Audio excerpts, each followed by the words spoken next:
নমস্কার প্রিয় বাংলাভাষী। আজকে একটা নতুন তথ্য, নতুন একটা সংবাদ যেটা পেলাম যে নীতিশ কুমার, আমাদের যে এনডিএ শরিক, প্রধানমন্ত্রী মোদির কাছে দাবি করেছেন যে এক দেশ এক ট্যারিফ, মানে ওয়ান নেশন ওয়ান ট্যারিফ করার দরকার। এই অ্যাকচুয়ালি ওয়ান নেশন ওয়ান ট্যারিফটা কি সেটা একটু বলি। মানে ইলেকট্রিসিটি বিল, ট্যারিফটা হচ্ছে ইলেকট্রিসিটি বিল। তো এই ইলেকট্রিসিটি বিলটা কীভাবে জেনারেট হয়, মানে আমাদের এখানে, আমি ওয়েস্ট বেঙ্গলের কথাই বলি, যে আমাদের এখানে তিনটে ডিস্ট্রিবিউশন কোম্পানি এবং জেনারেশন কোম্পানি এবং ট্রান্সমিশন কোম্পানি থ্রু আমরা কিন্তু পাওয়ার সাপ্লাইটা বাড়িতে পাই। জেনারেশন কোম্পানি কী করে? জেনারেশন কোম্পানি পাওয়ার জেনারেশন করে, ট্রান্সমিশন কোম্পানি সেই পাওয়ারটাকে ট্রান্সমিট করে ডিস্ট্রিবিউশন কোম্পানিকে দেয়, আর ডিস্ট্রিবিউশন কোম্পানি কী করে? সেটাকে ঘরে ঘরে পৌঁছে আমরা যে ইলেকট্রিসিটিটা পাই তার বিনিময়ে আমরা ডিস্ট্রিবিউশন কোম্পানিকে পে করি। তার কিছু অংশ ট্রান্সমিশন কোম্পানি নেয় অ্যাজ এ মিডিয়েটার, আর যে পয়সা দিয়ে জেনারেশন কোম্পানির কাছ থেকে মানে পাওয়ার কেনে, সেই পয়সাটা পেমেন্ট করে, আর বাকিটা ডিস্ট্রিবিউশন কোম্পানি থাকে অ্যাজ এ লাভ হিসাবে। তাদের তো কিছু ইনফ্রাস্ট্রাকচার আছে, স্টাফ আছে, গাড়ি ঘোড়া আছে, বিল্ডিং আছে, অফিস আছে, তো স্টাফদের স্যালারি দেওয়া থেকে শুরু করে সব কিছু দিতে হয়। তো সেখান থেকে কিছু মানে কাস্টমারদের কাছে কিছু লাভ করে তারপরে দেয়। তো কথা হচ্ছে যে এই এক দেশ এক tariff, one nation one tariff কেন উঠলো? নীতিশ কুমার মানে এনডিএ সরকারের কাছে বা প্রধানমন্ত্রী মোদির কাছে কেন আবেদন করেছেন? কথা হচ্ছে যে কিছু কিছু স্টেটে, যেমন আমরা দেখেছি দিল্লিতে electricity 200 unit of the free, আর আমাদের এখানে তো ওয়েস্ট বেঙ্গলে ইউনিট চার্জটা তো আপনারা জানেন হঠাৎই বেড়ে গেছে।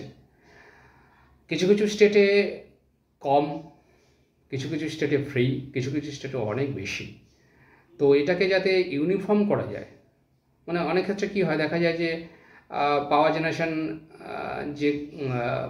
যেখান থেকে হয় সেটা কাছাকাছি থাকার জন্য ট্রান্সমিশন কস্টটা কম পড়ে, তো তার জন্য হয়তো ইউনিট চার্জটা একটু কম পড়লো।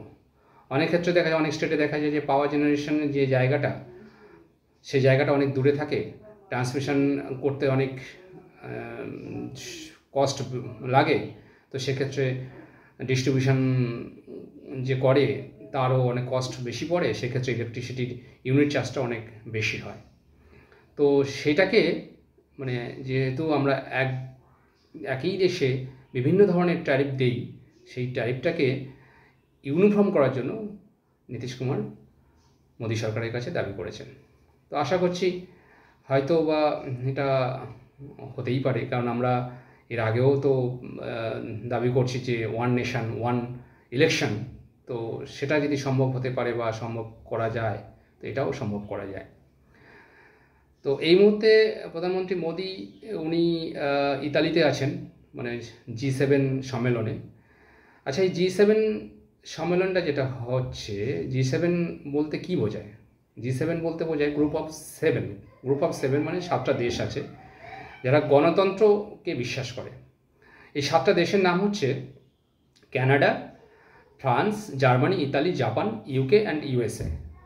আচ্ছা, আগে কিন্তু এটা G8 ছিল, মানে এর মধ্যে রাশিয়া ইনক্লুডেড ছিল, কিন্তু 1914 সালে যখন ক্রিমিয়া দখল করে রাশিয়া, তখন ইউকে, বিশেষ করে UK অ্যান্ড USA, তারা রাশিয়াকে G8 থেকে বের করে দেয় এবং তারপরে তার নাম হয় G7। তো কথা হচ্ছে যে G7 যখন ইন্ডিয়া নেই, তাহলে প্রধানমন্ত্রী মোদি কেন গেছেন? কারণ ইনভাইটেড, আমরা পার্মানেন্ট মেম্বার না হলেও আমরা মেম্বার, বাট পরবর্তীকালে আমরা যেহেতু ভারতের মানে পৃথিবীর বৃহত্তম গণতন্ত্র দেশ, সেই হিসাবে হয়তো ভারত পরবর্তীকালে এই G7 ইনক্লুড হতে পারে।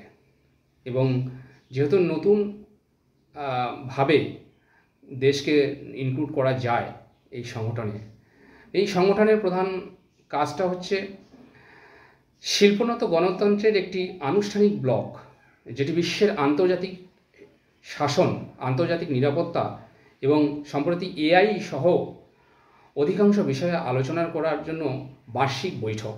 সেই বৈঠকেই আমাদের প্রধানমন্ত্রী, মাননীয় প্রধানমন্ত্রী গেছেন।